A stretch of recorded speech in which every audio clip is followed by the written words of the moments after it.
लेकिन नरेश सिरोही, आम आदमी को गरीब कल्याण के नाम पर 80 करोड़ लोगों को मुफ्त अनाज 3 महीने के लिए और बढ़ा दिया जाता है।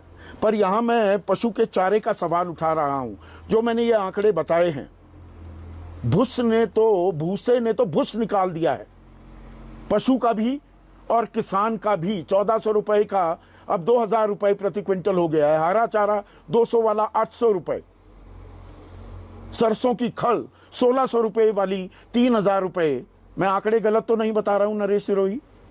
नहीं नहीं, बिल्कुल ठीक है। और मैं संदीप जी, मैं आपको ये अपना मेरे गौशाला से दूध आता है, तो गौशाला की तरफ से अभी परसों ही एक पत्र आया था जिसमें जो है उन्होंने कहा कि बहुत चारे के दाम बढ़े हैं और बाकी दाम बढ़ने के कारण आपके दूध की कीमत जो है 5 रुपए किलो प्रति दर से बढ़ाई जा रही है। तो मैं सोचता हूं कि उनका, और उन्होंने लिखा है अपनी मजबूरी की गौशालाओं में चारा और बाकी जो रातब वगैरह है उसका देना गौओं को बहुत मुश्किल हो रहा है। और कोविड के बाद से जो दान बढ़ना चाहिए था, गौशालाओं में जो दान आता है उसकी रकम भी बहुत कम हुई है। तो गौशालाएं पूरे देश में अपने बहुत ही आर्थिक स्थिति से जूझ रही हैं। जहां तक आपने पशुधन की बात करी और पशु चारे की बात करी, और ये बात नरेश सिरोही गौशाला की नहीं है, सिर्फ गाय की बात नहीं है, भैंसों के लिए भी ये लागू होता है। गांव देहात में नहीं, और उत्तरी भारत में भैंस बहुत पाली जाती है।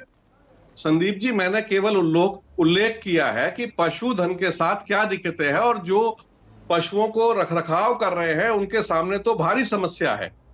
केवल गौशालाओं को तो चंदे से पैसा भी आ जाता है, पशुधन को वो खिला पिला भी रहे हैं, लेकिन आपको तो पता है इस बात का कि देश में जो लैंडलेस लोग हैं या बहुत छोटे किसान हैं, 80% जो पशुधन है वो उन्हीं के पास है और उनकी गुजर बसर का साधन वही है।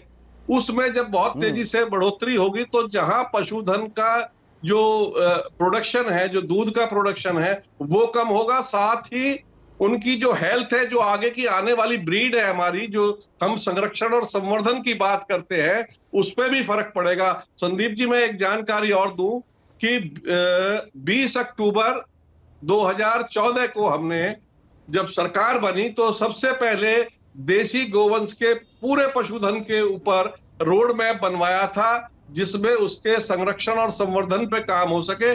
क्योंकि आजादी के बाद से हमने हरित क्रांति पे तो काम किया, लेकिन पशुधन में केवल हॉस्टन फ्रीजन और जो बाकी जर्सी वगैरह गाय है उन पे काम किया। उसके अलावा हमने देसी गोवंश पे काम नहीं किया था।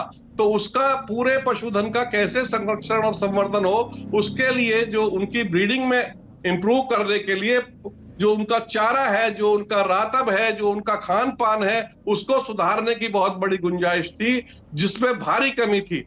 लेकिन मुझे अफसोस के साथ कहना पड़ता है कि जितना उस पर अभी काम होना चाहिए था, और वो कमी काम नहीं अब हुआ। सामने झलक रही है निश्चित रूप से। और महेश वर्मा, जब मैं महंगाई के आंकड़े बताता हूं दर्शकों को, एक सेकंड महेश